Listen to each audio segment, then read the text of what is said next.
ఓం నమస్తే. ఆత్మీయులకు దేవదేవుని ఆశీస్సులు. పూర్వకాలంలో గురు శిష్యులు వేదాధ్యయనం చేస్తూ ఆయా శాఖలకు సంబంధించిన శాంతి పాఠాలను ముందుగా పఠించేవారు. అలాంటి శాంతి పాఠాలలో మంచి విశేషం కలిగిన శాంతి పాఠము ఇది తైత్తరీయ ఆరణ్యకానికి సంబంధించినది. ఓం శ్రీ గురుభ్యో నమః. హరి ఓం.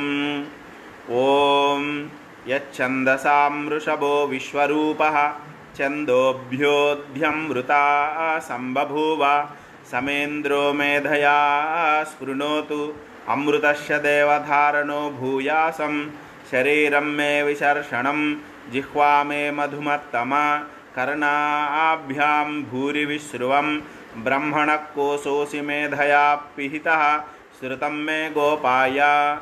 ఓం శాంతి శాంతి శాంతి. ఏ నాదము వేదముల యొక్క అత్యంత శ్రేష్టమైన భాగమో, వినాశనము లేని వేదాల నుంచి ఆ నాదము ఉద్భవించింది, అదే ఓంకారము. ఓం అనే ఈ దేవుని యొక్క నామము స్వరము నాకు శక్తిని ప్రసాదించునుగాక. ఓ దేవా, నేను అమృతమయుడైన పరబ్రహ్మమును గురించిన జ్ఞానాన్ని పొందుతానుగాక. నా శరీరము ఆరోగ్యవంతంగా ఉండునుగాక. నా నాలుక మధురమైన మాటలను పలుకునుగాక. నా చెవులు అనేకమైన మంచి విషయాలను వినుగాక.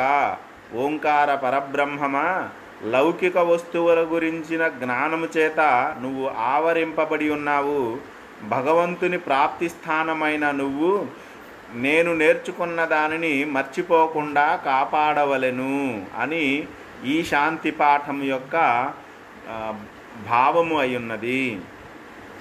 ఓం యచ్ఛందసాం వృషభో విశ్వరూపః ఛందోభ్యోऽధ్యమృతా సంబభూవ సమేంద్రో మేధయా స్పృణోతు అమృతస్య దేవధారణో భూయాసం శరీరం మే విశర్షణం జిహ్వా మే మధుమత్తమ కర్ణాభ్యాం భూరి విశ్రువం బ్రహ్మణ కోశోసి మేధయా పిహితః శ్రుతం మే గోపాయ. ఇక్కడ బ్రహ్మణ కోశోసి మేధయా పిహితః శ్రుతం మే గోపాయ, నేను విన్నదానిని మర్చిపోకుండా రక్షించాలి అనేది ఒకటి. బ్రహ్మణ కోశోసి, ఓంకారము బ్రహ్మణం